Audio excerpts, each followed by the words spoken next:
Hey, Brendan. Yeah, Nathan? If I told you there was a movie with Eugene Levy and John Candy in it together, what would you think? That would be hilarious! I know, right? Excuse me, sirs? Yes? What? What? Oh, what?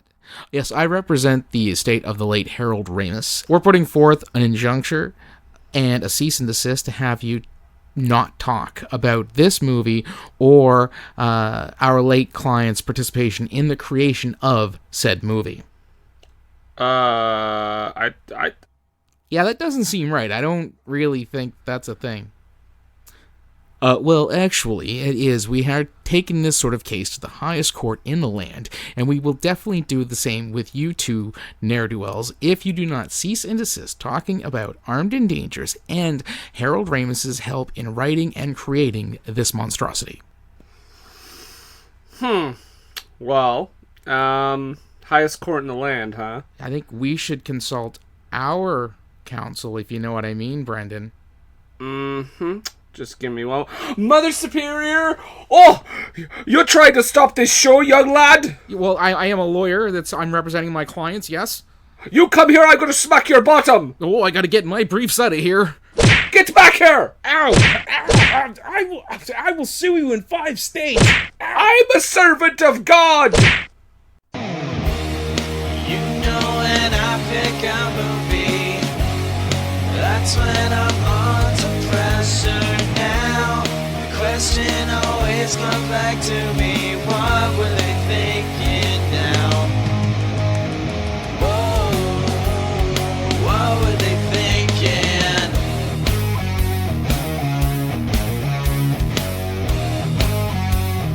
What were they thinking?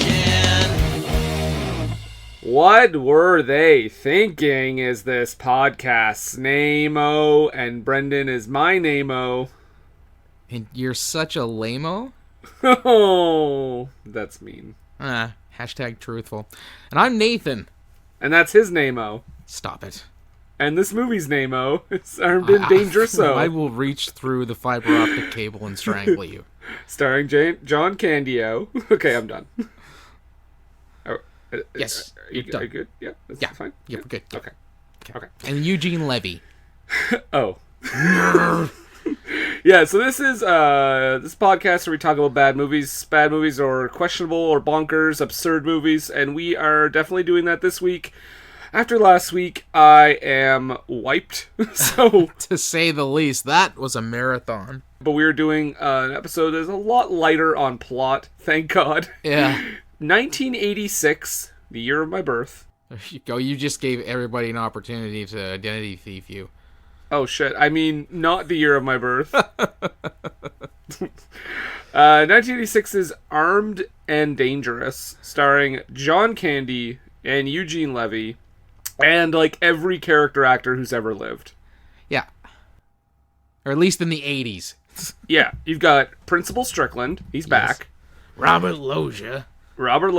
You've got, I guess not character actor, but also starring a very young and very attractive Meg Ryan. Yeah. Oh, And you thought you were having feelings with the Julia Roberts pixie cut. I was all about Meg Ryan in this movie. Yes, easy on the eyes, that's for damn sure. Uh-huh. We also, Zeus was in this thing, so we've already got our wrestling reference out of the way. Boom. Not quite a character actor, but yeah. I don't know, man. Every time you see him, and granted it is, oh, hey, it's Zeus. Yeah, it's kind of the same character. But still. He's kind of just playing himself. Well, he's like, yeah, he is the Christopher Walken of extras. I like it. Brian James? Oh, yeah. He's another guy. He's often playing, pretty much what he played in this movie. Usually he's like a gruff villain type or a gruff cop type.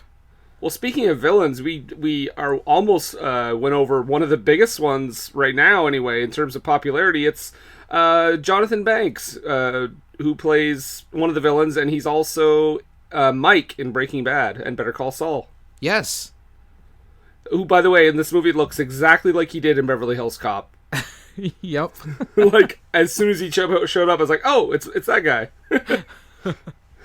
But, well, let's get in a little bit of the background of this movie. So, Armed and Dangerous, 1986. Oh, just a second. Before we do that, I simply must get into the right frame of mind here. Okay.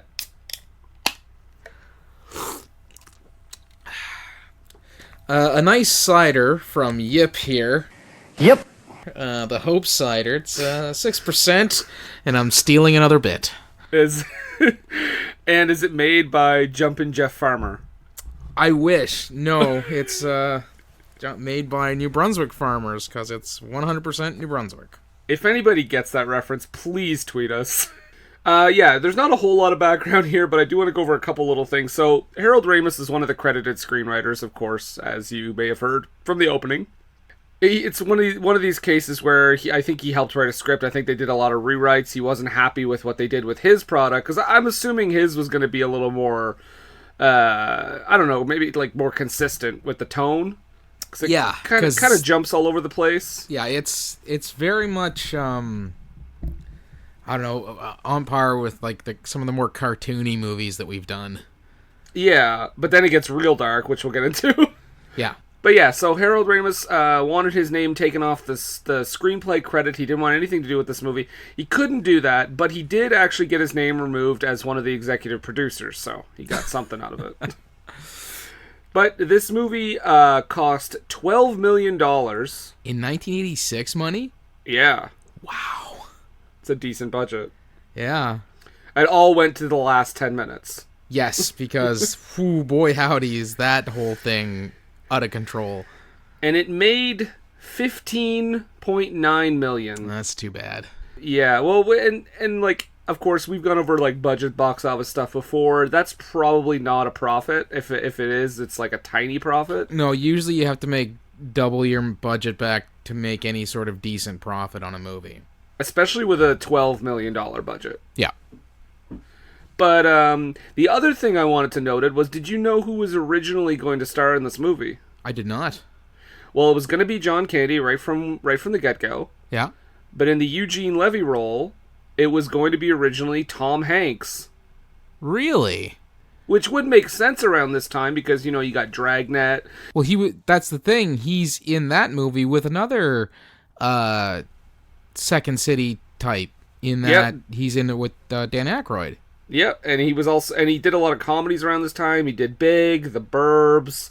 So why didn't he do it? Was it just schedule conflicts? I think that's exactly what it was. Because he's done stuff with John Candy before, because John Candy was in Splash, and he was also in, what was it, like The Adventurers, The Discoverers, or something like that? Yeah. So, yeah, that's weird he wouldn't be in it with that, I suppose. I think what happened, he just had a schedule conflict, and basically John Candy was the one to be like, well, you know, I've worked with the guy at SCTV for years, let's get Eugene Levy, we already worked together, you won't have to do any kind of prep. Yeah, I think this is like the first big thing that I'd seen him in at all. Young Eugene Levy is weird. It's off-putting to me. I don't know what it is. I mean, I've seen him on SCTV, but he's always doing all these different characters, so I never really realized it. But seeing him just basically play like a version of himself, which is, that's interesting too, because when you flash forward to see him playing Jason Biggs' dad in American Pie, it's almost like these movies could almost exist within each other. Like the same universe. My son is sitting here right now with his hand glued to his penis. But that doesn't mean anything to you, does it? Because you don't have a penis. Or maybe you do. Greatest scene ever. But this movie starts out... How does it start out? It starts out with the Armed and Dangerous theme song. Mm-hmm. A staple of 80s comedies is that you gotta have your own theme song with the title and the name. And we get Officer John Candy, which I've called him because I don't remember his character's name. Dooley. Yeah, it's John Candy. I don't know, it's an Irish cop. I mean, that seems pretty standard to me. Yeah. So John Candy is driving around. Dooley's a good cop. You'll pay him the respect he deserves.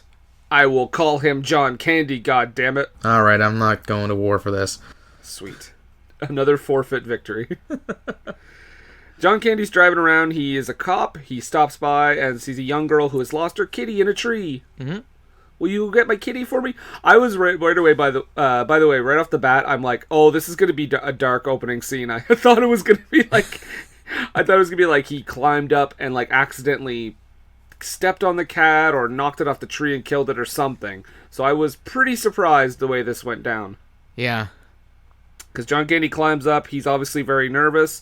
And while he's climbing, I don't know if you noticed this too, but like as he's climbing, obviously the camera is like above his waist, and you could tell it's like the most obvious, like he's stepping in footholds or a ladder, like because there's no way he's climbing that like flat tree that well. Yeah.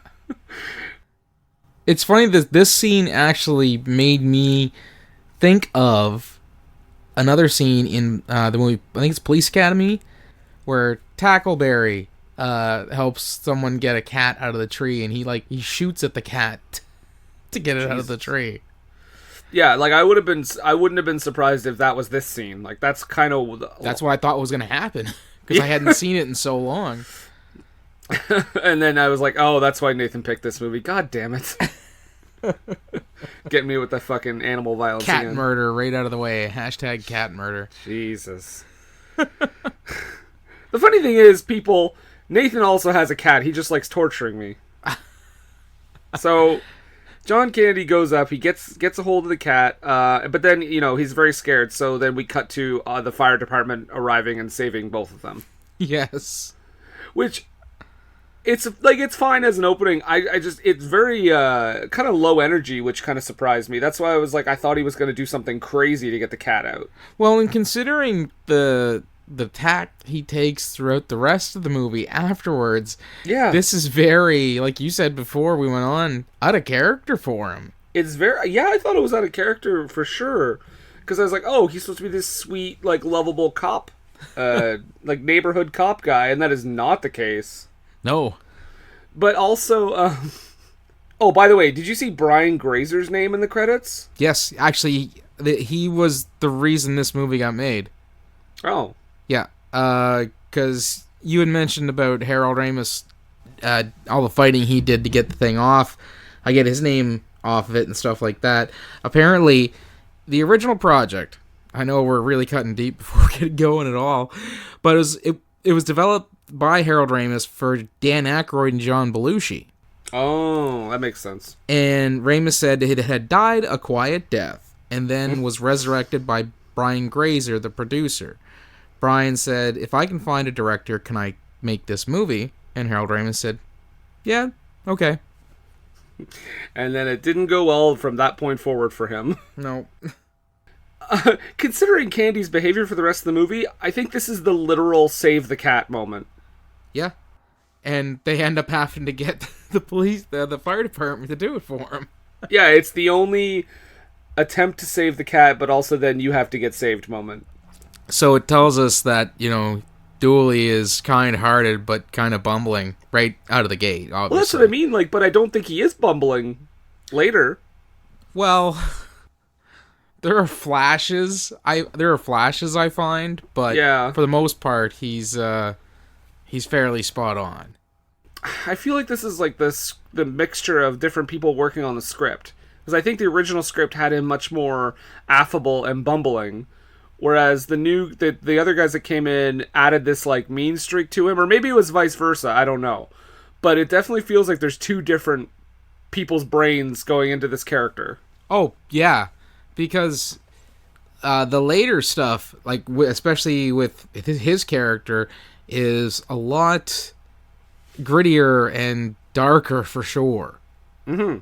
But let's jump into it, because after the whole thing with the cat, which can almost just be considered, hey, it's an opening SCTV skit before the movie starts, we jump to Hollywood and Vine, 80s Hollywood. Man, this, I know I was 8 and in New Brunswick, but this really took me back. This movie is very 80s. Yeah. But he goes over, he's driving around again, and he comes upon an electronics store, where he sees a couple guys that are lifting TVs. It turns out they're both cops. Yeah, dirty cops. Dirty cops. And he holds them up, but then one of them, like, tosses the TV to him, and as the cops are arriving on the scene, or I guess it's internal affairs, the two guys that stole the TVs are like, hey, we got him. So they're basically framing John Candy by doing the old, oh, this is yours now. Right, and here, I guess this is right out of the gate. Wouldn't happen. Right, I'm going to start applying logic to this movie right away. Because if internal affairs showed up to arrest this break and enter, they would have files on the cops that they already suspected. Mm-hmm. And if they suspected those two cops that were there saying John Candy was doing this, you got me doing it now.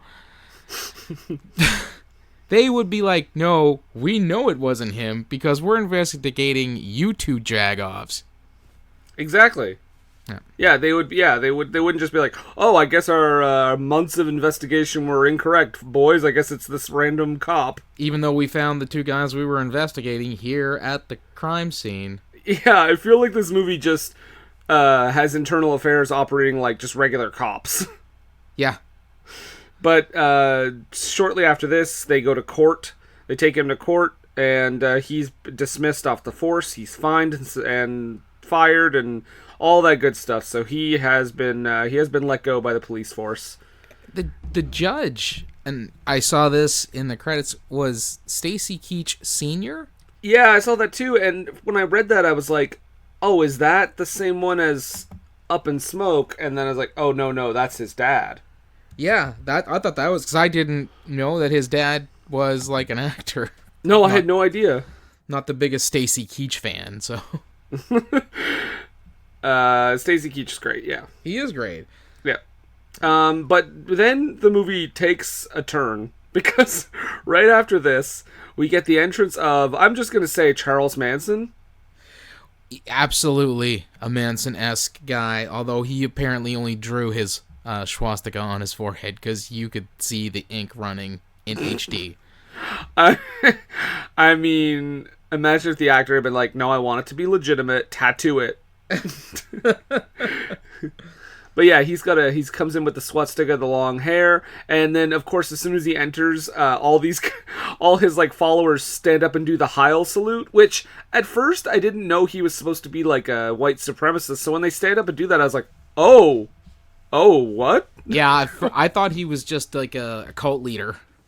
Like Manson, but they definitely added the Nazi thing in. I was like, oh, yeah. God, is that where we're going? All right. But then we get the entrance of Eugene Levy, who takes a great bump off of John Candy's shoulder block. Yeah, some good slapstick right there. Like some Rey Mysterio-esque bumping on that one. Yep. And he comes in to be this crazy person's lawyer, who whispers in his ear, and I think bites him. Yes. And says, if I go to jail, I'm going to kill you. If you're in court, I feel like someone would see that. Yeah. There are bailiffs there. That's their job. Yeah, I'm pretty sure that case wouldn't move forward at that point. Yeah. And Eugene Levy, it turns out, not a great lawyer. No. In fact, when he asked to have a couple of charges dismissed and a few others lowered, they asked him, well, what about these 16 counts of kidnapping or something like that? And he said, he didn't mean it. And he also says that at one point the facts are irrelevant. Yeah. So the judge is like, listen, I will just, you go find another line of work. I don't think he can do that. This is completely legitimate American Ninja-esque judging. You go find another line of work, and I'll just put this guy in jail forever. He'll never touch you. Yeah. Which, I know you'd watched this before, but I was surprised watching this the first time that plot thread never came back. I thought his followers were going to go after him at some point. No, I mean, it's a tad heavy for for this kind of movie. Not like it was going to be like a full-on like murder or anything, but I thought that was going to be referenced again at some point. Oh, like at one point he that they happen upon him, or he manages to stop them or thwart them during like that big scene in the final third act. Yeah, or like maybe even right at the end, like they've done whatever, and then he sees one of them, and John Candy has to stop him or something like that. Okay. Yeah, I don't know. It just felt weird that it was just kind of brought up and then dropped. I get it, but like it surprised me. That's all. But he takes the judge's offer and decides to become a private security guard along with John Candy. Along with John Candy and a bunch of weirdos. Yep. And I just want to say right now too, Nathan, you could tell this is an American movie because if this was a Canadian security guard thing, or at least a maritime security guard thing, they would have a lot less power. Yes. They would not be issued guns. No, they would be lucky if they got like clubs. The only time that they would be issued guns would be if they were driving the armored cars like they do later. Yeah. Well, that's the thing. Like, I was like, what level of security are they doing? Because sometimes they're driving armored cars and sometimes they're just like guarding pharmacies. But that's it. I mean, I don't feel that you would see that sort of thing with private security companies. Usually it's like they're mall cops or they're armored truck companies. That's all they do. Is they transport sensitive informations and materials like money and things like that. So those guys do weapons training and get issued sidearms and stuff, whereas the guy making sure nobody's taking food into the Gap, no, just a club and a walkie. Maybe a flashlight. and a light flashlight too, a light plastic one. Yeah, not like a military issue one, or not like a big honker. Right. I think that's their actual brand name. Make sure you get your issued guns and big honker flashlights. Today, Overlay Figures brought to you by Big Honker Flashlights. Get your Big Honker Flashlights at Canadian Tire, Home Depot, Home Hardware, and Kent Building Supplies. Not available for Canadian security guards. So yeah, they're at this meeting. Eugene Levy has like kind of a near scary encounter with a former client who says, "You look familiar." Yeah. And he's like, I was charged, and he's like, "Oh, did you get off?" "No, I served time." He's like, "Oh, that you don't know me then." Yeah. This is all happening during the uplifting the world is a shithole speech. Yep. And this movie really doesn't like unions. No. Well, it's not that they don't like unions, they don't like corrupt union heads. True. But just for the fact that the union in this movie is pretty evil. Yes. Headed up by, well, we'll talk later, but headed up by Robert Loggia's character. By the way, his name is Michael Carlino, and I was like, is that a takeoff of like Michael Corleone? I guarantee you it is. Yeah, 100%, right? Yeah. And his muscle is Jonathan Banks and Brian James. Brian James, yeah. Yeah.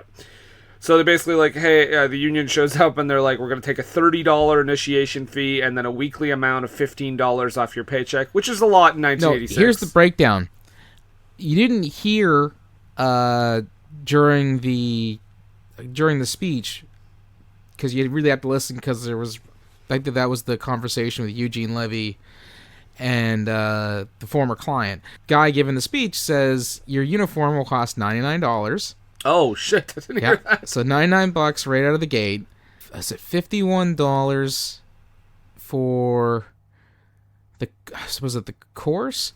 And then $30 for your union fee. So you're $180 out of your first paycheck to start. And if they're getting $4.50 an hour, they're not getting a first paycheck. Then $15 a week after that, which is automatically deducted. Yeah. And you said the uniform is $99. That's 1986 money. Yes. That's a shit ton of money for a uniform. Right. And of course, and a lot of times that's where, I don't know, some setups like this will get you, because, you know, you end up you end up doing your first month work for almost free. So Eugene Levy, of course, raises a little bit of a stink about this, because that's going to be kind of his through line. He challenges authority wherever he can. He's complaining about the dues and asking what it goes towards, and they say it goes towards your pension, your old age security. And when do I get that? And he says 65, and he acts all shocked, like that's not the standard age for retirement.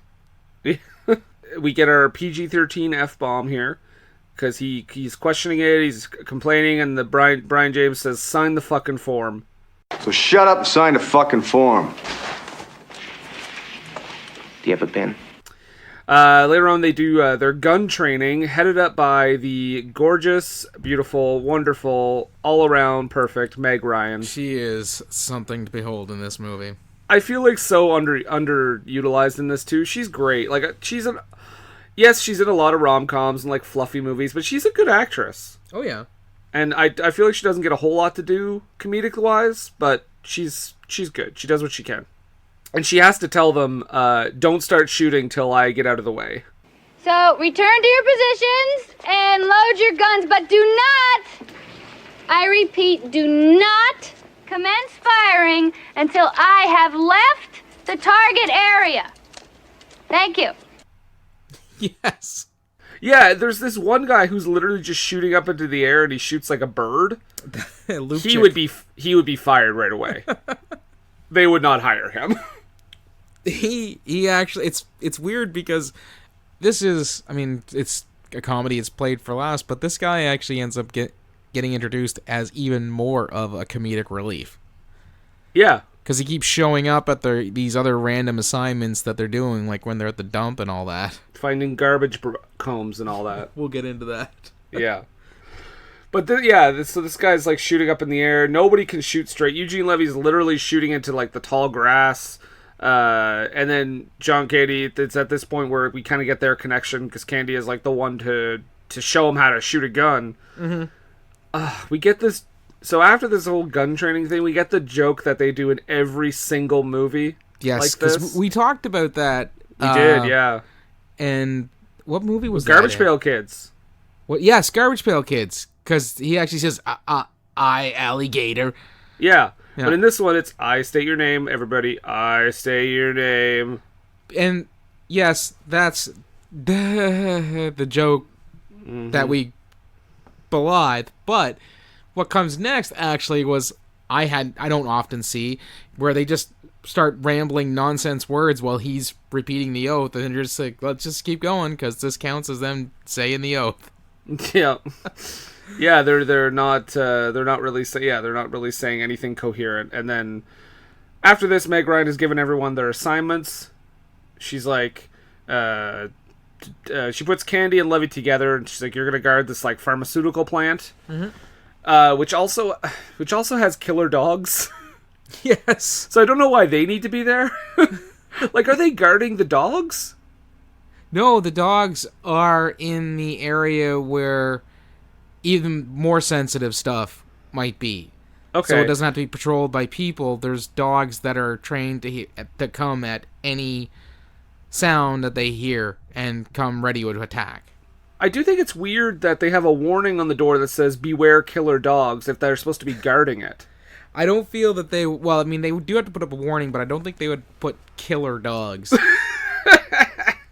They would put, like, security dogs or something like that. People are just like, it's security dogs. They're going to attack me. That's really where your default should be set. It's just like a different breed of dog. Killer dog. Cujo is great and everything. It would have been a much better movie if they just called it Killer Dog. Or Man's Best Friend. Coming soon. That movie? Probably. Yeah. Lance Henriksen's in it. We gotta. Oh, classic then.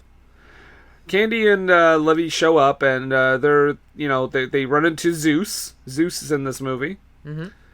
And he tells them, go relieve the day shift.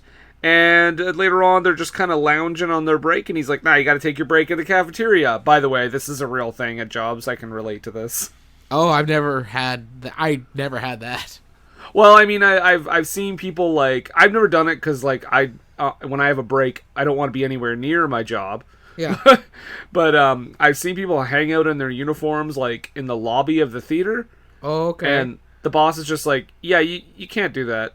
you can't just like be sitting in the like," because other people walking by will just be like, "Oh, why are their employees just like lazing around?" Yeah. So, I mean, there's a break room for a reason. So I'm kind of on Team Zeus for this one. I don't know why anybody would want to stay in their work area to begin with. I already spend most of my day there. I'm not going to be like, I don't have to be here. I'm not going to be here. Exactly. And besides, like, the chances of someone coming up to you and asking you a question while you're on your break, and what are you going to do? You can't just be like, nah, fuck off. Piss off, I'm on my break. Yeah. I'm on my fucking lunch break, okay? So he tells them to go on break. They go towards the cafeteria. Well, Levy's like, I gotta go get my lunch in the car. He runs into a bunch of people in ski masks loading up a truck. He's super, like, I don't know, it's naive or oblivious. I don't know if he was or if he was like, it was weird to figure out because it seemed like he was naive, but then it also kind of seemed like he knew what was going on. Well, after they pulled guns on him, yeah. But at first, he's like, guys, ski mask, it's not that cold. And then he's like, well, so says you, but I'm going to need to see an invoice. I got my hand glued to my penis. Sorry. He's just super square, and I think he's really naive, and he puts it together way late. But my real question in this whole scene, how does he not recognize their voices? Oh, yeah, because that's clearly Jonathan Banks and Brian James. Yeah. Yeah, like, even not knowing what was to come, I was like, oh, it's those two. Yeah. I have no idea. So I guess he's really dumb, too? I guess. But, like, he doesn't... They play him more as naive than dumb later, though. So, I mean, I'm sure it's just, oh, we need him to be dumb here, so let's just write him as dumb. But they start chasing him. He goes into the room marked "Beware Killer Dogs." Yes. And John Candy shows up, and then they pull out fucking, like, machine guns or something. Like, automatic weapons. Yeah. They unload on him. Yes, shooting at him, yeah. Yeah, so he obviously gets out of the way. And then they manage to take off. And much like last week, Nathan, like last week's movie, John Candy goes into the room with the killer dogs to see where Eugene Levy is, and John Candy punches a dog. Punches a dog. Hashtag dog assault. Hashtag doggy punch. There you go. I don't know, I would Urban Dictionary before I started saying that sort of thing. I'm sure it's something. If could donkey be. punch is something, doggy punch has got to be something. So this is where it gets a little murky for me because they failed to stop a robbery. Fine, they're security guards. I get it, but I don't think you can get fined for that. No. For attempting to do your job. No. Well, again, it's loose 1986 screenwriting. I don't feel that would be I feel that actually the stuff that they would pay towards the union would help indemnify them against that sort of stuff. Well, I guess that goes into the whole evil union thing. I suppose, yes. Because they get reamed out by their boss, Mr. McConnell, and fined both $100. So they're real pissed. They're ranting and raving, and he's such a poop head. He's such a poop head, is what Eugene Levy says. This is PG-13. I'm surprised he didn't say shithead. Again, I think it goes back to the character's naivete. Mm-hmm. By the way, Eugene Levy is 40 in this movie. Just wanted to point that out. Real weird. I'm used to Eugene Levy as like a 65-year-old man. Yeah, so they're ranting and raving about him, and they do that right in front of Meg Ryan, who it turns out is the boss's daughter. But they don't have the same last name. Nope. Hashtag Tara Reid. Ashton Kutcher. I don't know. Maybe she was quickly divorced. I don't know. Oh, like the last name thing? Yeah. It's kind of weird. Like, why not just give her the same last name? Because it would prevent this from being a thing. I feel anybody would say, oh, his name's O'Connell, her name's O'Connell, probably related. But I think they only know her first name because all they just keep calling her Maggie. I suppose. I don't know. Anyway, it's her father. Wah, wah, wah. So, Eugene Levy's like, oh, great, she hates me now. And I'm like, wait a second. Are we building to a Eugene Levy Meg Ryan romance? That's what's implied here. Yep. That was strange too, because again, I still think he's 65 in this movie. So they take up their grievances to the union. Headed by Robert Loggia. Yep, playing Michael Corleone. and Principal Strickland. Well, yeah, and Principal Strickland, right? And the two thugs from earlier. Mm-hmm. And Michael Corleone he's a great union boss, because they tell him, like, we got fined for doing our job, and he's like, just pay it and shut up. Yeah, and if you show up at another one of these meetings, I'll break your knees. Right. I'm like, if you're supposed to be, like, under the radar as, like, a villain, maybe put on a less gruff exterior. Yeah. Like, maybe people will suspect you less.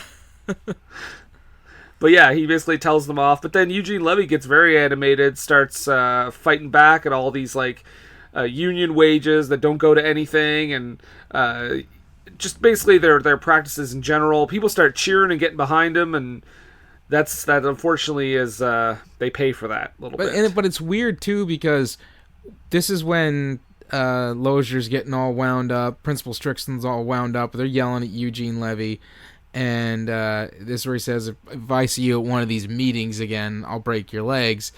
Eugene Levy just goes, point of parliament, sir, and the crowd goes wild. It's the weirdest joke I've ever seen in a movie. Point of parliament? Yeah. You're saying you never, in the ring, cut a promo, said point of parliament, and got a huge pop? No. Nor have I ever done it at a team meeting at work either. It would seem odd to do in just real life. So the fact that it gets over like Grover in this, it was, like I said, the weirdest joke I'd ever seen in a movie. Well, that's high praise. Yep, saying something. So they get punished. Candy and Levy get punished. They're sent to work security at a toxic waste dump. No, first they're guarding garbage, because this is where Kokolovich shows up again. Yeah, he's finding like combs and shit. I saw a toothbrush a couple mounds over. Great. What color is it?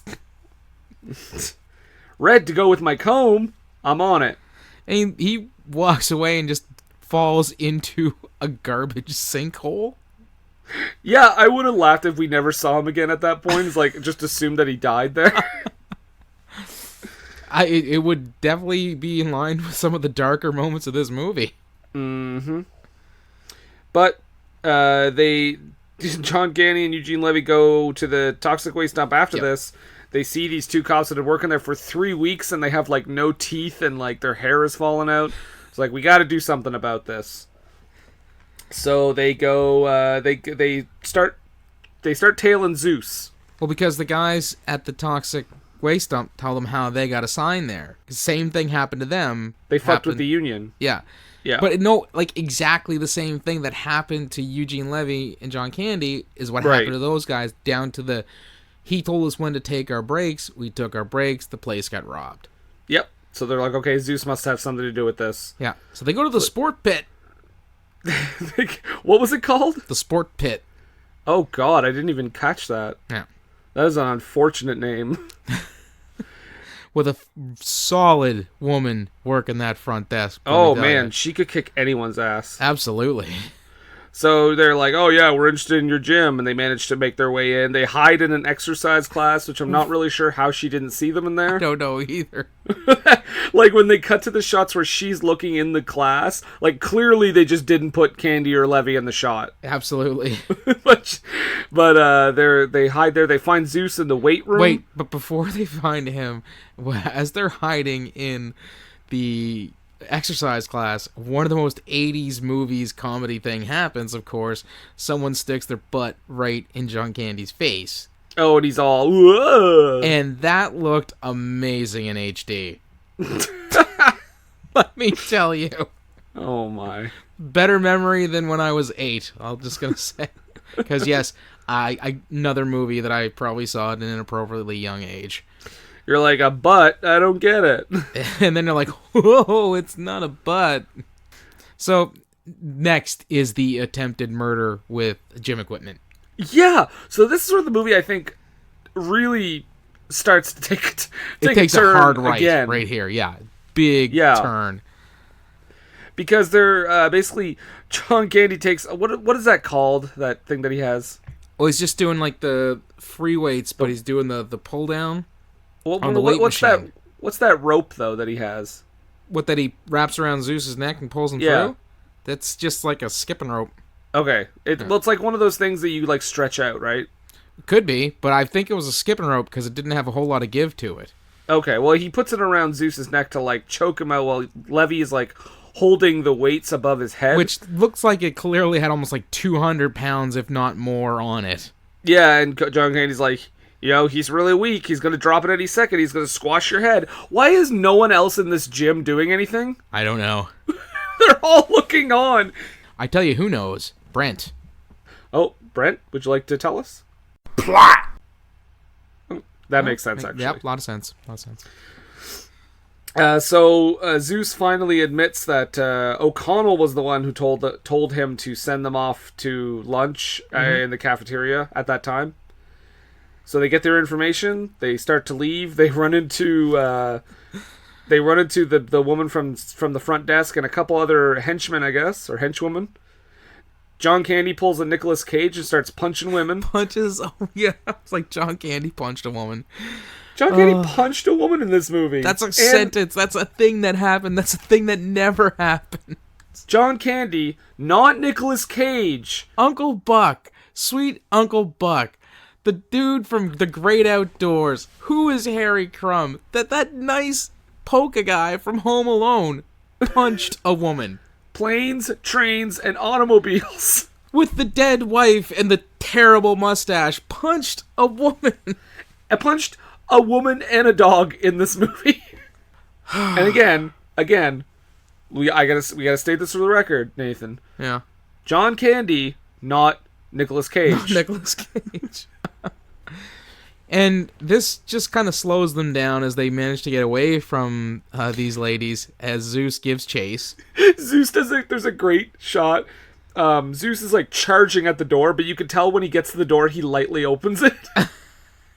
Like he's full stop and just like pushes the door open. I don't think it's meant to be a joke, but I thought it was funny because they were clearly like, all right, just don't break that fucking door, Zeus. And then he runs out and he does the chest pounding thing with the crossed eye that he did in every promo they did as him and Zeus. Yep.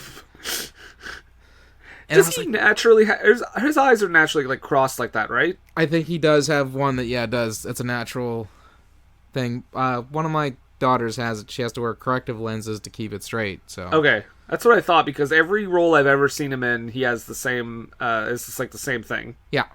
So next up, we get another a familiar face because they go and meet up with Duke from Rocky. Yep. Just fishing. Who plays a fella named Cappy, who was a retired thief. Although you wouldn't know it the way he basically just steals money from Eugene Levy. Oh yeah, he's like, you want information? I only talk to Andrew Jackson. But he'll only take it from Eugene Levy. Yeah, because he's like, no, I can't take it from you. You're my friend. I'll take it from him, though. So he basically tells them... He doesn't really give them all that much information. He just says Corleone is a thief. Yeah. And, like, he ran all the other thieves out of business. And then suddenly John Candy's fishing with him, and he gets a bite. And the way he fishes, I guess, I'm going to say probably akin to, like, Eric Trump or something. Yeah.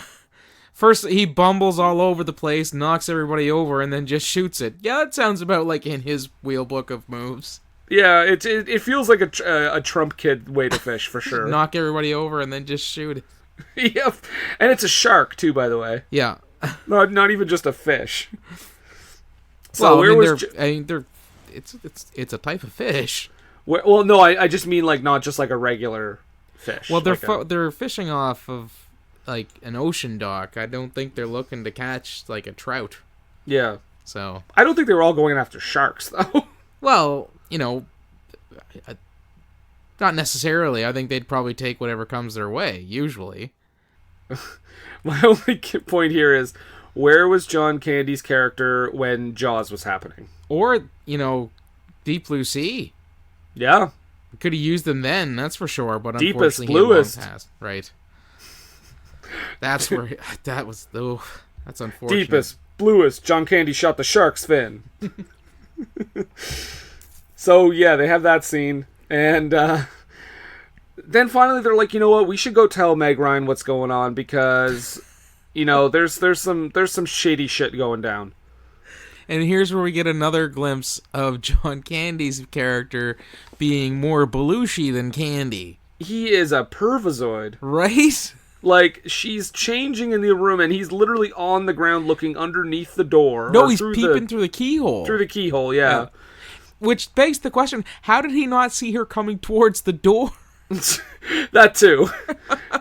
She comes to the door, and he's all, her. And did you notice that when she walks through the door, and he's, like, walking away, he's, like, stalking her? No, I didn't notice that. Yeah, like, she's walking towards Eugene Levy, and John Candy's, like, right behind her, just, like, staring. What I did notice, though, is that she had upside-down blinds. What? Her blinds were upside down. You know how, like, if you have a window blind, it comes from the top of the window down to the bottom, using gravity, right? Yes. Her window blinds started at the bottom and went up. Well, let's find out who the prop master is on this movie. We'll have to get a hold of him and find out where... they looked intriguing, however... I feel they'd be more trouble than they're worth. Maybe it's because... Maybe she's just, like, real quirky. Well, that could be. And just, fashionably on the cutting edge of 1986 haute couture. There you go. They're telling Meg Ryan basically, like, hey, we think your dad might have something to do with the Union, the evil Union, and, they're doing some shady stuff. And she's like, no, you don't even have evidence. Like, why would you even think that? This is my father. Like, I mean, to her credit, they're coming over and basically accusing her dad of being a criminal. Which perfectly leaves her in the right for saying, get the hell out of my house. Yeah. And John Candy's all, I'm a cop. I know these things. And she's like, leave! Get out! And John Candy somehow gets these two gorgeous models. John Candy giving funny, chubby guys hope since the 1970s. You know what? This John Belushi thing makes more and more sense the more we talk about this. Yeah. Because I could see Belushi doing this part where he's like abrasive, pervy, crazy, getting all these women all the time. Yeah. Like, that makes so much sense. But you think about it, in other John Candy movies as well, I mean, he does have his dalliances, if you with, some good-looking ladies. I mean, True. He was with Ali Sheedy in Only the Lonely. I've never seen it. The lady he was with in Uncle Buck, while she was definitely more middle-aged, she seemed like a catch, as it were. Nathan, you're going to be upset. I've never seen Uncle Buck. What? I know. I have it, and I've never seen it. Oh, Brandon, you are doing yourself a huge disservice. I'm sure it's... I say this in absolute seriousness. A lot of people will say that if you haven't seen a movie that they really like, oh, you gotta see it. Like, dude, this is almost required viewing if you like 80s family comedy stuff. I will watch it. I will watch it one day. Like today? No, I won't watch it today. But tomorrow. I maybe, I don't know. Monday? I got stuff Monday. I'm gonna at you about this. Every single day? Maybe. Are you watching Uncle Buck today, Brendan? And every time you say no, I'll be like, oh, that's unfortunate. I'll see if I can find some sad John Candy gifts. Yeah. Sorry, guys. Not yet. Not on Uncle Buck yet. I will give you the Uncle Buck update every episode if I've seen it yet or not. So...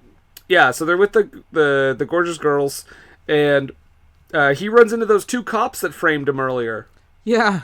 John Candy, and he just, fucking... they try to steal the girl, so he just fucking nuts one and punches the other.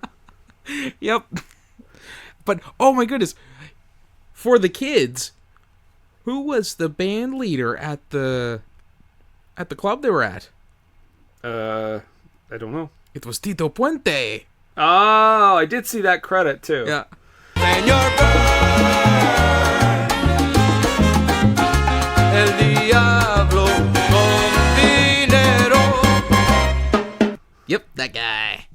We know him from this and The Simpsons.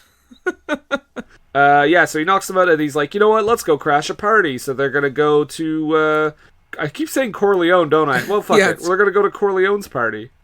They're gonna go to his party and get some more information.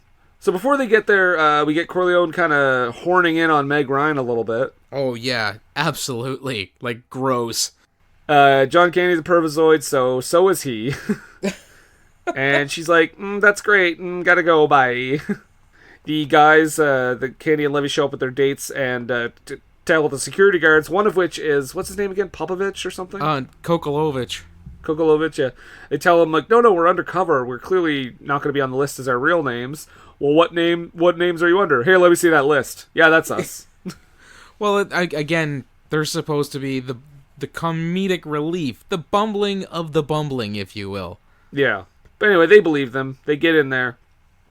And they're having a hard time, Eugene Levy's having a hard time fitting in. He actually does, his date says something about not wearing underwear, and he does a spit take on some old lady. All over some wealthy dowager. Yeah, and she's like, oh, I Get never. your hands off me. I have to go back to my home in Gosford Park. Excuse me, I have some pearls that need clutching. Oh, heavens, Murgatroyd. But at the same time, while this is going on, Meg Ryan questions her dad, and he kind of blows it off like, don't question me what I do. It's got nothing to do with you. Don't worry about it. Principal Strickland arrives and wants to meet with Corleone about this heist they got planned. And we just get an 80s character actor conference right there. Oh, yeah, we got Strickland, we got Loja, we got Jonathan Banks, we got Brian James, all in the same room. Yeah.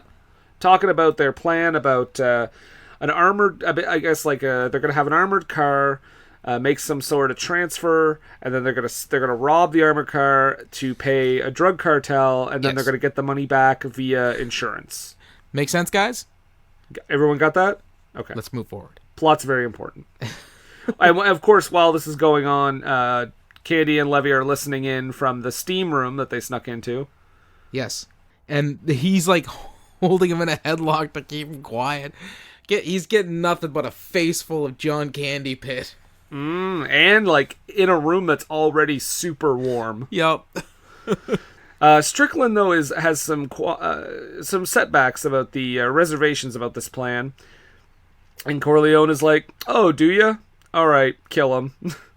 So they basically take him out to off Strickland. Mm-hmm.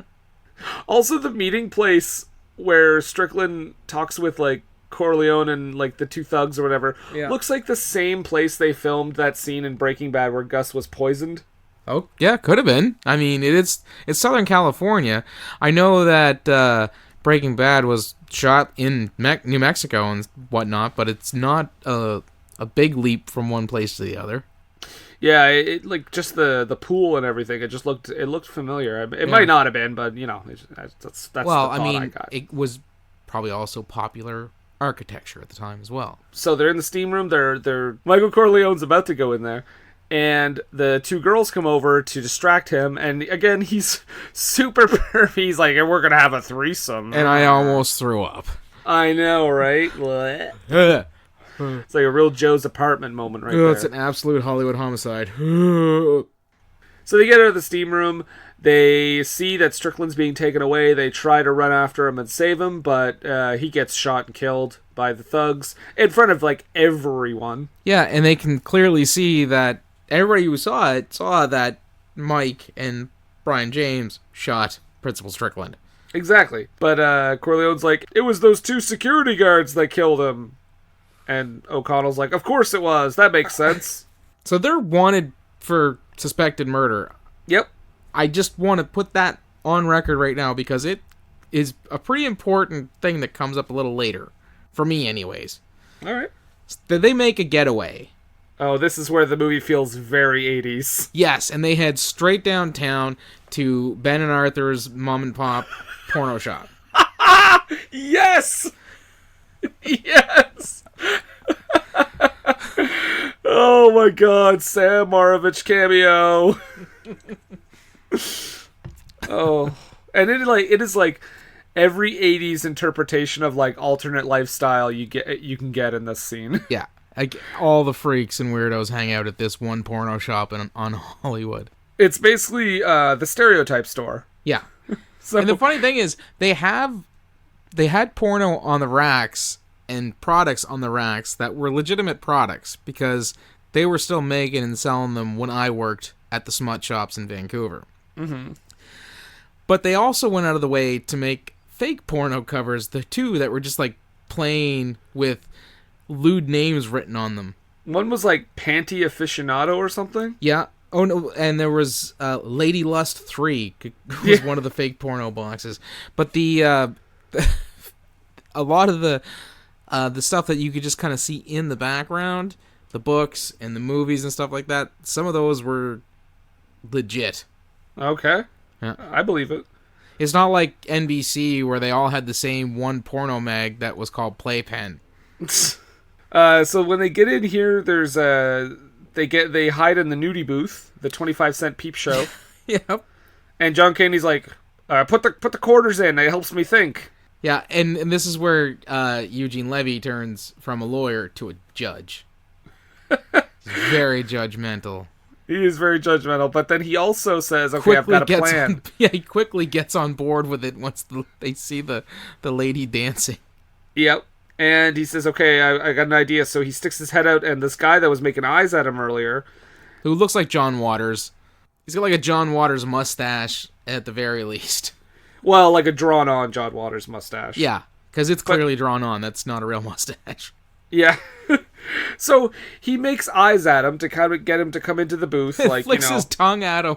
So he calls him in, and he thankfully he brings the gay man brings a friend with him that looks exactly the same size as John Candy. Drag queen. Yeah. Yeah. One's a leather fetishist, the other's a drag queen. But they go in, and then they do this whole thing where I guess they beat them up. No, I didn't take it that because there was no sound cue for it. Well, what they do, just ask if they could have their outfits? That's the way I took it. Because think about it. Just think about it for just a second. Yeah. We're talking about a marginalized culture within the 80s, right? Mm-hmm. They probably already don't have a good view of cops. Well, one of them is dressed like a cop. No, he's dressed like a leather biker guy. Oh, okay. But he's got the Thomas of Finland hat on. Don't ask me how I know all this stuff, okay? It was a really awesome year and a half of my life. Anyhow. College was crazy. This was after college, which made it so much better. Oh, okay. So anyways, the way I saw it, the way I read it, was that even when I first saw this as a kid, that they just switched clothes. Because what would have happened is he called them in, and they might just explain, look, we're on the run from the cops. Can we borrow your clothes to get away from the cops? And they probably already don't care too much for the cops, so they were like, we'll help a sister in need. I thought maybe, I think it's weird they didn't include a shot of, like, showing them after, though. Like, if they had just switched, it would have been funny if we saw them in, like, John Candy and Eugene Levy's clothes. Yeah, maybe. Like, just, like, laughing or something, you know what I mean? I did like, well, see that, and this leads into my thing where I think that they just switch clothes, because the whole scene that comes up next takes place right outside, and it lasts a long time. Yeah. I feel that those two would have came out of that peep booth and were like, those guys took our clothes, get them. Yeah. I think you're probably right. I don't think the movie's very clear what though. Well, we're talking about, a zombie production, essentially. Because it wasn't supposed to be made. It was only got made because Brian Grazer was like, hey, Harold, can I do that thing that you wrote? And he was like, yeah, sure, whatever. Wait, you're actually doing it? This is true. I just want to say, though, that John Candy had to put on all that makeup, too, though. That would have taken a while. That's the one thing, hey? The one thing, yeah, okay, sure. The one logic flaw. Yeah. Mm-hmm. Yes, they do have a run-in with the cops, though. Yeah, and here's the thing. While obviously the cops are supposed to be showing disdain for this subculture. I was really surprised there wasn't one other F-bomb dropped in this whole back and forth. They just call them weirdos and freaks, but that's as far as it ever gets. I was actually very surprised too. What are you looking at, you schmuck? Oh, isn't he cute? And look at these muscles! Get your hands off me. Who do you think you're talking to? I'm a police officer. Oh, he gets so frisky when he sees a badge. Hey, hello. What are you doing later on tonight? Take a walk, you jerk. Let's trot. Why can't you look this good? Mother Nature wasn't so kind to some of us. I'm moving. Oh, he touched me! I got my Christmas goose early. Woo-hoo. If they want to come off that way, they have to do that. So it's almost a situation where it's like, yeah, they're playing up a stereotype, but they're playing up a stereotype to get away from the bad guys. Yeah, they're not actually playing, like, you don't have a movie with John Candy and Eugene Levy playing gay characters that are doing that kind of thing. Exactly. And that's probably like a straight white dude's interpretation of what that is back in 1986, you know what I mean? Yeah. So that allows them to get away. They meet up with Meg Ryan, who has a good laugh at their expense. Yes, because Eugene Levy is wearing a assless chaps. He's wearing assless chaps, but he's got a map to cover. Yeah, so he's got a map ass chap. Jesus. Or actually, a map ass chap flap, if you will. I thought it was so. He has the map there, I guess, to cover his ass, and then to show where everything's gonna go down too. Yeah, let's look at this map. Eugene Levy bends over. I'm like, just take the map off his ass. You want to see his ass? I mean, I've already seen it. I'm desensitized at this point. Fun story. I was watching this movie the other night, and Cheyenne, my oldest, walked into the room just as the scene as Eugene Levy was walking away from the cops with his assless chaps. Yeah. And she started laughing. And I was like, what are you laughing at? She stopped and said, I can see his butt. I was like, what are you doing looking at guys' butts? I mean, butts are pretty funny. I like a good butt. You cannot lie? You other brothers can't deny. No. When Eugene Levy walks in with an itty-bitty waist and a round thing in my face, I get fuzzy thing in your face, because oh god, I really thought actually originally it was weird that he has like sweater underwear. his butt has the same hair consistency as his eyebrows. So this again, before I'd said they're under suspicion of murder. Mm-hmm. At the very least, because everyone at the party, or the two guys at the party, were saying that they killed Principal Strickland. Yeah. What a slacker. How does Eugene Levy show up in uniform and get to drive the truck? You know, I never even thought about that until you just mentioned it. Yeah, because that's this kind of comedy. You don't have you're not even supposed to pay attention to the inconsistencies, because as soon as you do, you're losing out on the next 5 or 6 middling to good jokes that they're gonna tell. Yeah, I just moved past it. I was like, oh yeah, okay, they're back to work, and I didn't even think about the part where Robert Loggia was like, they're murderers. Yeah. Yeah. So at this point, the plan is Eugene Levy's gonna drive the armored car. But, of course, he gets in, and Meg Ryan's already there, because she's like, I'm going to help you guys. Like, I believe you and everything. Mm-hmm. So I'm going to help you do your plan. Meanwhile, John Candy is dressing himself up like the Rocketeer. Yeah.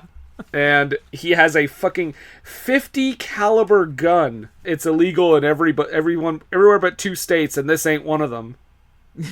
They get in the car. They're driving the car. They see the goons trying to, like, rob them or whatever.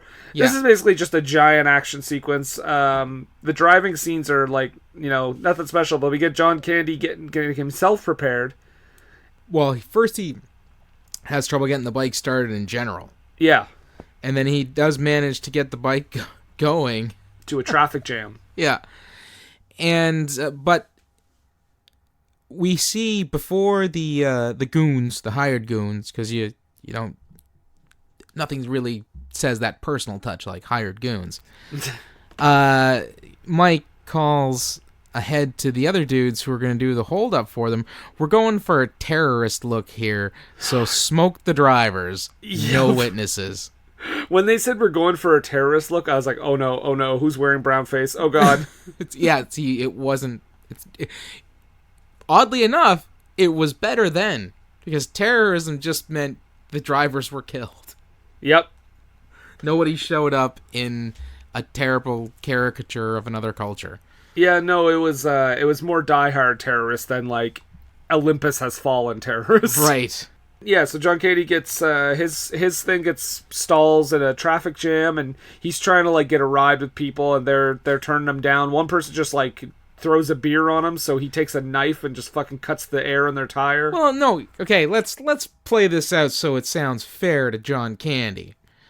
He's trying to get help from people in traffic, and first a lady crushes his fingers, a la Jamie Lee Curtis in Christmas with the Cranks. Oh boy.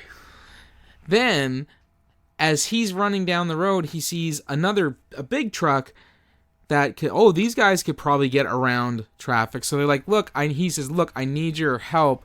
They're like, nah, and it's like a group of teenagers that throw beer on him.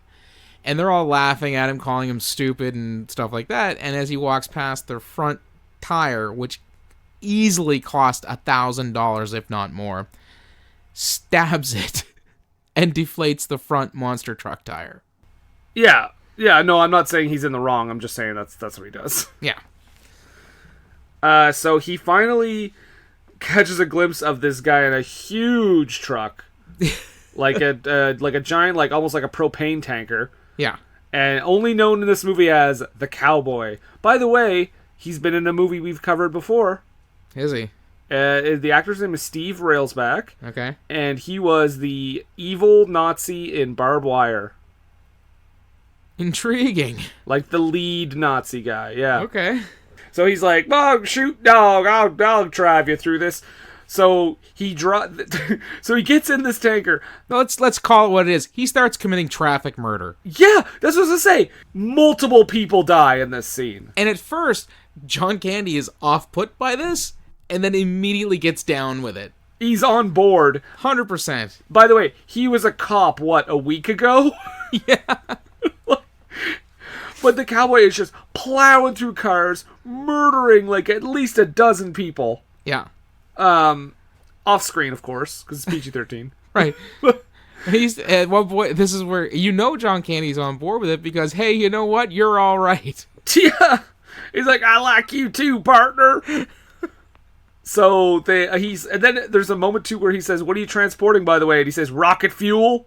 So they finally make it to the rendezvous point where the robbery is supposed to happen. And this is where a young Michael Bay took inspiration. Oh my god, because there's a fucking ice cream truck and a guy with a rocket launcher. Yep.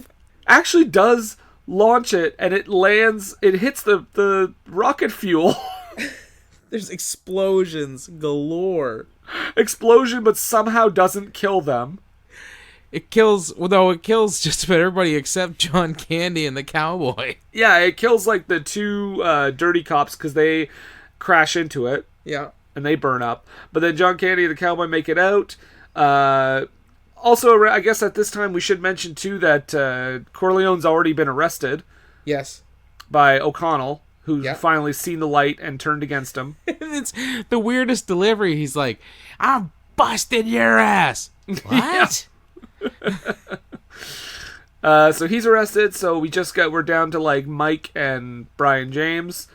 But they drive right towards them, and John Candy just starts shooting with that .50 caliber gun. Yep. And oh my god, that car flips 82 times. Like they're so dead after that. Mm-hmm. But they get right up, they get right out of the car and get punched and arrested. Again, this is a movie. Now I can see this happening in an out-of-control John Belushi, Dan Aykroyd movie. Or, like you said, the finale of, like, a Michael Bay movie. Right. For this supposing to be a light-hearted 80s comedy, because that's what John Candy's known for for it to end so violently, it was really... I was so upset. It was very off-putting. Right? Yeah, it felt more Blues Brothers than John Candy. Yes, actually, that's a great analogy. Like, where all the cars are piling in on top of each other and stuff like that. Yeah. Exactly. Like I said, Dan Aykroyd, John Belushi, I can see this happening in one of their movies. It's weird to see it happening in a John Candy movie. Exactly. Wrong John, guys. Yeah. Well, at that point, R.I.P. Yeah, and unfortunately, R.I.P. later for this John, too. Yeah. But don't get me all choked up on Saturday, Brendan. I can't deal with that sort of thing. I'm sorry. We'll move on. Let's move on. So, in the end, John Candy gets his CO, I guess, or his former CO, comes in. He's like, "Listen, you're a disgrace to the uniform, and that's why I want you back as a plainclothes officer." Wah, wah, Because that's how that sort of stuff works. Yeah, that you just get hired back. You're wanted for murder. Don't worry about it. So, given the looseness of the laws in this movie, would you feel comfortable in putting them in the same cinematic universe as American Ninja and Mikey? I would be surprised if they were not. Okay. The Mikey, of course, teaching us all how adoption works. Yes. Picking your kids up at the airport. So, Corleone's arrested, Mike and Brian James are arrested, and Eugene Levy's offered, he's like, "Hey, you should hire this guy in the police force." He's like, No, I don't want that. I don't want to be a cop. Yeah, and he does get Meg Ryan to say, "Hey, call me." Yeah.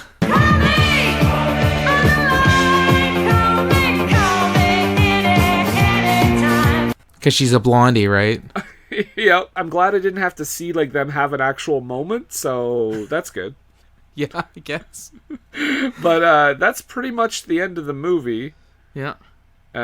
Credits, I think they play the Armed and Dangerous theme song again. Yeah, it had its own song. Armed and Dangerous. Oh, and the cowboy gets that .50 caliber pistol. Yeah, which he puts down the front of his trousers. Yep, and just walks away. My theory is that the cowboy is a character only John Candy can see. Wouldn't it be interesting if that gun was handed down father to son until it was given to the head Nazi in barbed wire? Oh my god, every cinematic universe. It's the what were they thinking cinematic universe. Brendan, it's going to be huge. We're going to make billions.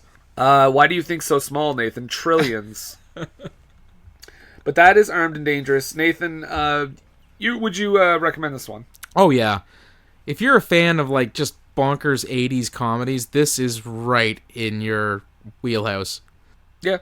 It's, lower tier 80s comedy, I think, for me. There's a lot of, better, consistently funny ones, but this is, dumb and easy to digest, so I would say sure. There's a lot of good movies that would probably fall into this kind of movies category. I was just thinking of one today, Renaissance Man.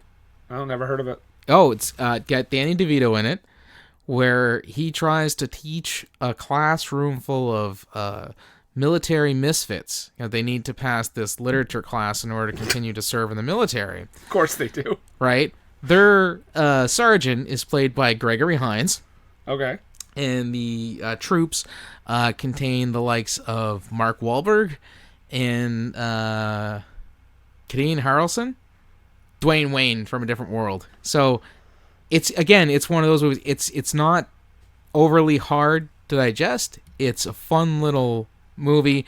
Some of the logic doesn't make all that much sense, but it's one of those things oh yeah, let's check that out. Because I can't figure out what I really want to watch, so I'll take some chips instead of a meal of my choice, if you will, if I can draw a food analogy.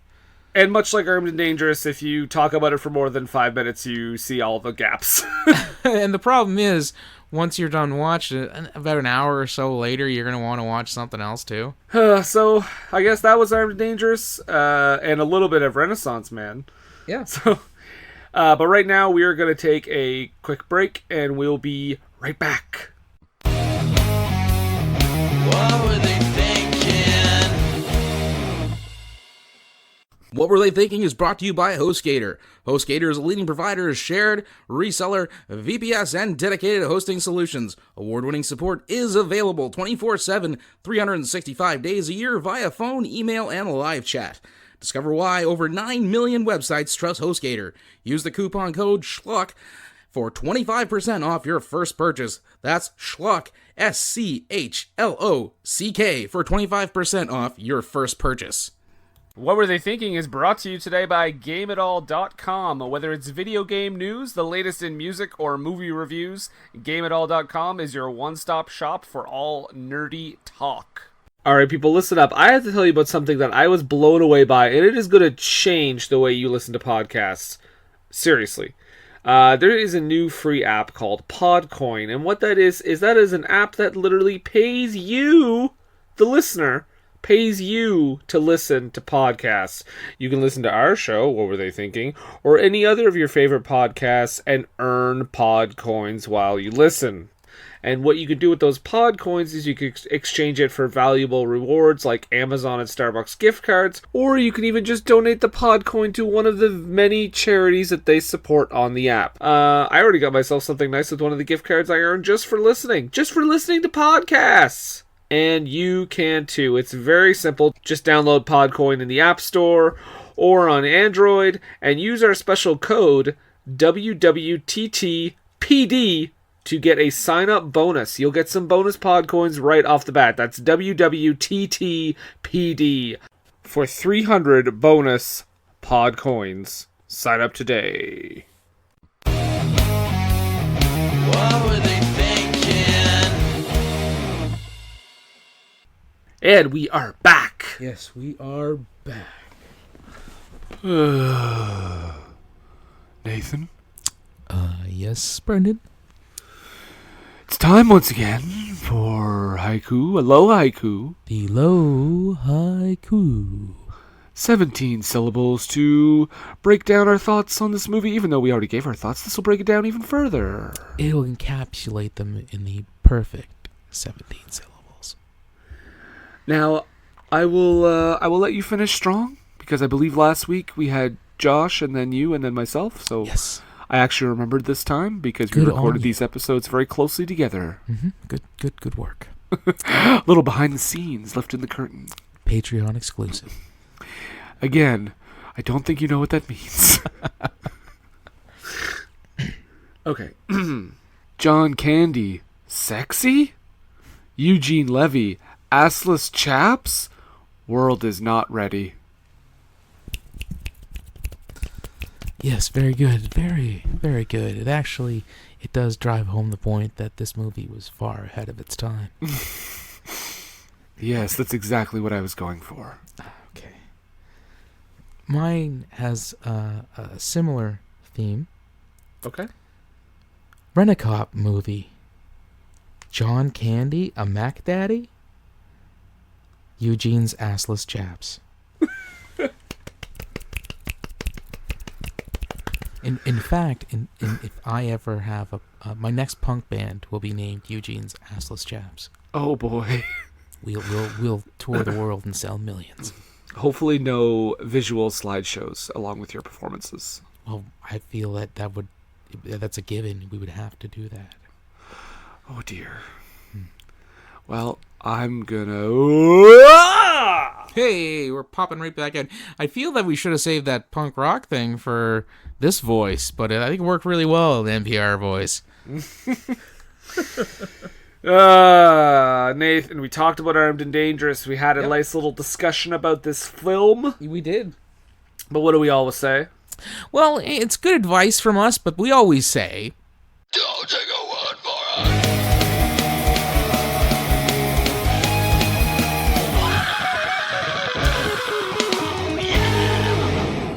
Okay, now to be fair, as we go to Rotten Tomatoes here, I just want to say, yes, this rating is low, but I think there are not a lot of reviews.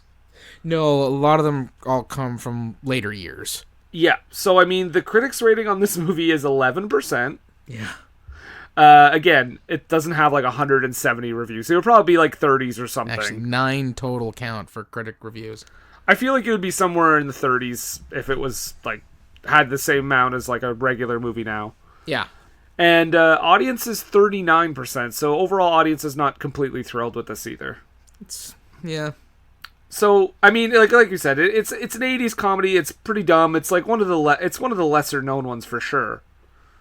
But let's get into these reviews here. So SCTV, wow, SCTV. It's great. Go see it. Our friends are in it. First up is from Paul Atanasio at the Washington Post. He says, it takes a director with a true genius for disaster to put together SCTV veterans John Candy and Eugene Levy and come up with a movie without a single laugh in it. That's harsh. Yeah. I mean, at least he's not trying to be punny. I suppose, yeah. Just stating his case. Well, Walter Goodman from the New York Times, I think this review actually, even though it says was published in 2003, I think it was just a reprint of the original. Okay. He writes, or at least starts off his review with, "This exercise in inanity opens today at the UA Twin and other theaters." Oof. So he calls it inane, which kind of lets you know where he's sitting with this movie. Opened in 2003, too.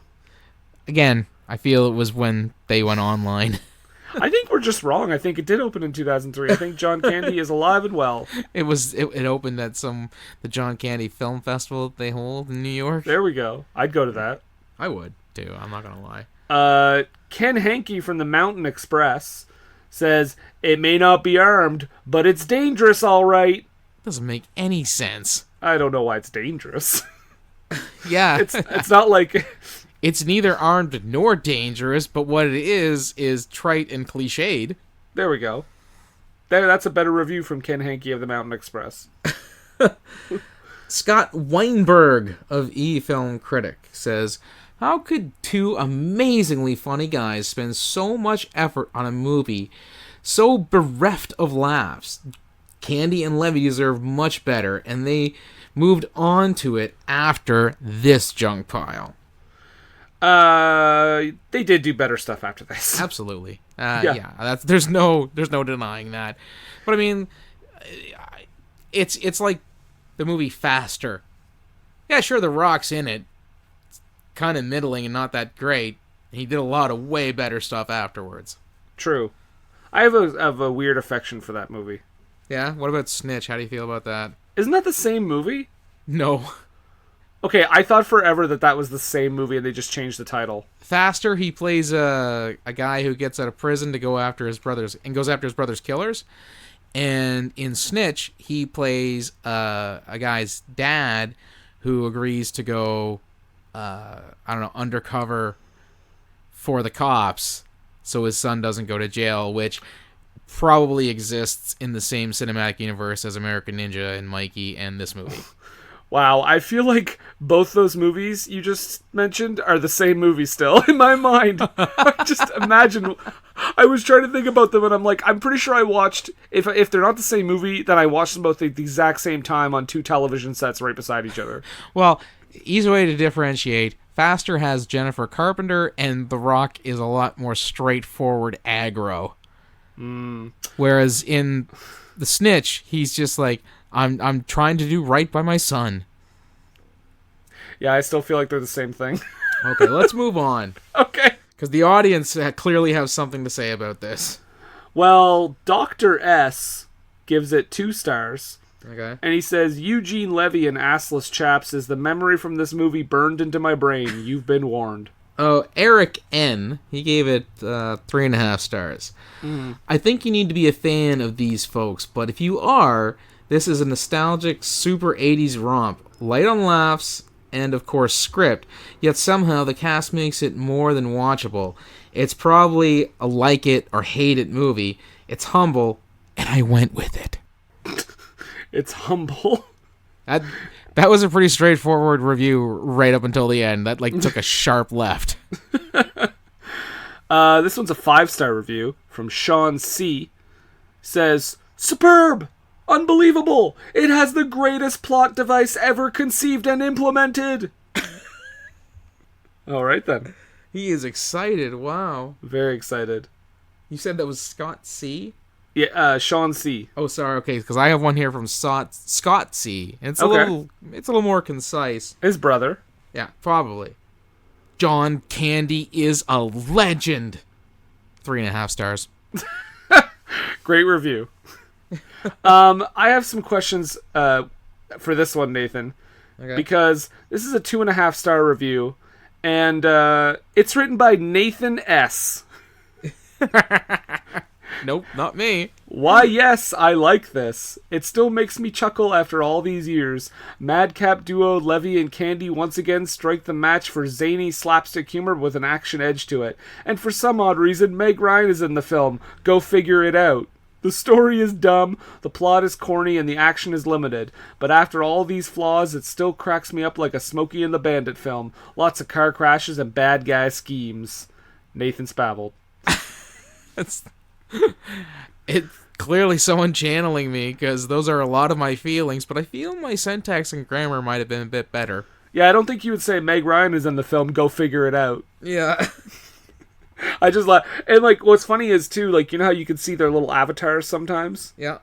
The little avatar by his name kind of looked like the one you have now. So I was like, is that Nathan? Where is this? I gotta find it now. I don't even know where it is. I just wrote it down. Well, Greg R. wrote, "Great!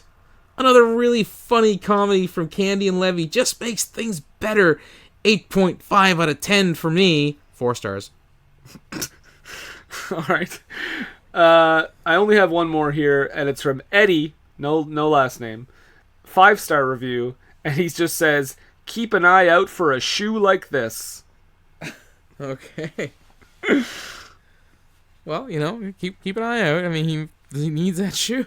He needs that shoe. He must have got it. He must have came here to meet Milos or something. I have shoe, you have money? Milos, did you take this Eddie guy's shoe? No, I saw a shoe. He said that you were looking for a shoe, and I just conveniently found shoe. You should probably email...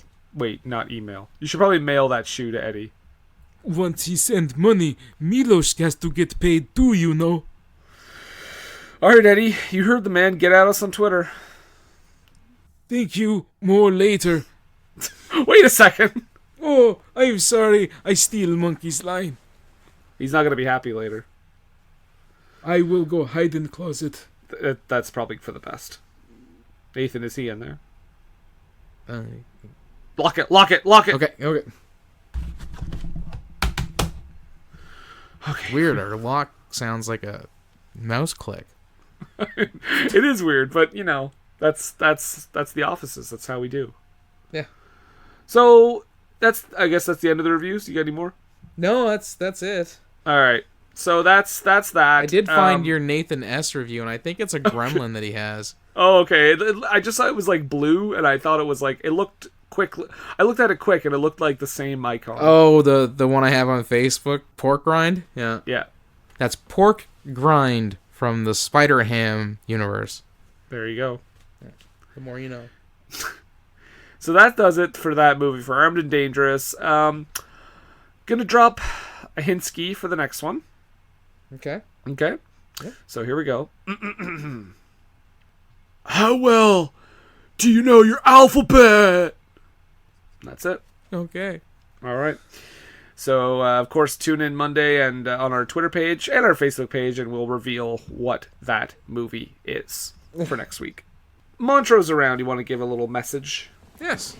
I'll get him here a second, because we're recording during the day, so he's wide awake. Oh, perfect. Hello. Hello, Brendan. Now you're going to stop doing that, aren't you? How are you? I'm fine. You will cease and desist. Or I Do you will have get a YouTube Eugene channel? Levy's lawyer. What? I was wondering if you had a YouTube channel. I'm getting to that. Oh, sorry. You're interrupting me. Yes, I'm sorry. Yes, as this knuckle-dragging, mouth-breathing ne'er-do-well alluded to... Hey, that's me. Yes, that is you. Okay. You can find my YouTube channel, Montrose Monkington TV, of course, on your YouTube, but you may also Google it and you will find it. You can also be friends with me on Facebook. Join my Facebook group, Montrose Monkington III, Esquire, and Friends. And then finally, if brief messages are your bag, as the kids say, you can follow me on Twitter at Montrose III. That's the number 3RD. Thank you. More later. Thank you. You're welcome. You're welcome. No, you're welcome. It was your pleasure. You said thank you. You're welcome. You're welcome. It was all your pleasure. It was yours. The pleasure was yours. I saw it in your eyes. Montrose, is that your dad over there? Oh, I'm getting out of here. I thought he was in California. I'm just going to get... And that's how you do it. He just walked away, didn't he? Yeah, he took off. He doesn't want to confront him right now. So, yeah, and you can also find us, our podcast, on all the podcatchers. It's on Podbean, obviously, www.ttpodcast.podbean.com, Apple Podcasts, Spotify, Stitcher. Follow us on Twitter and Instagram at www.ttpodcast. Find us on Facebook. We have a Facebook group, What Were They Thinking Interactive. We're on the Patreon, TeePublic, Redbubble, all that good stuff. You can sign up on Patreon for lots of cool shit. Get, pick the movie, be a guest. Bonus episodes, of which there is one coming up later this month. And yeah, I think that's it. Yeah, that's it. Montrose? No, I'm working on an Alan Arkin impression. Do the whole show like that. As Alan Arkin. I didn't like it. Unfortunately, it just ends up sounding like Kevin Pollak doing an Alan Arkin impression. Well, not unlike my William Shatner. So, Alan Arkin and Nathan, I just have a few questions. questions. You do? Okay. Yeah. So, yeah. All right. Get my notes and see what I can do for you. Okay, well, here we go. Okay. In a movie where lovable John Candy. Yes. Lovable, cuddly, huggable John Candy. Very family friendly and personable, yeah. Is playing this asshole of a man. Well, it's a bit harsh, but okay. He's kind of an asshole. Okay. In a movie where we see Eugene Levy's bare ass. Yes. Highlight of the film. In a movie that Harold Ramis wanted no part of. Okay. Afterwards. Not sure why, but yep. And in a movie where, you got every character actor, I think, in existence. At least at that time, yep. Despite that, I gotta ask. Please ask. What were they thinking?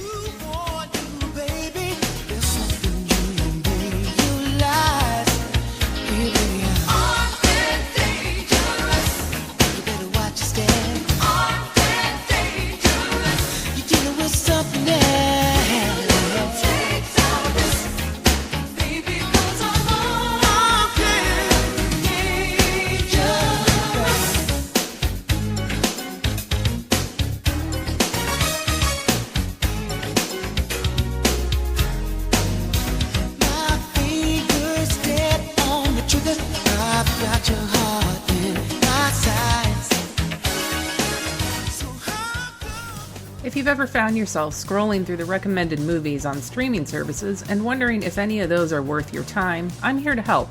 Hi, I'm Erica, host of Customers Also Watched, a podcast about movies on Amazon Prime. I started with one movie from my own watch list, and from there, each episode I grab a friend or two, and we discuss a movie from the Customers Also Watch list of the previous episode's movie. Follow on Twitter at CAW Podcast, and Facebook or Instagram under Customers Also Watched. Available on iTunes, Google Play, Spotify, Stitcher, and Podbean. See you down the rabbit hole.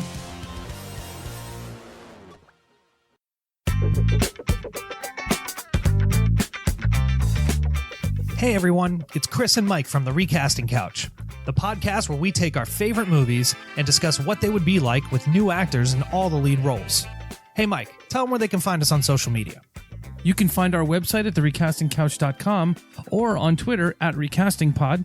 And of course, you can listen to us on iTunes, Stitcher, Android, or anywhere else you find your favorite podcasts. Yeah, if there's a service that's not posting our pod, you let us know and we will rectify that immediately. Damn right. Thanks for listening, everybody.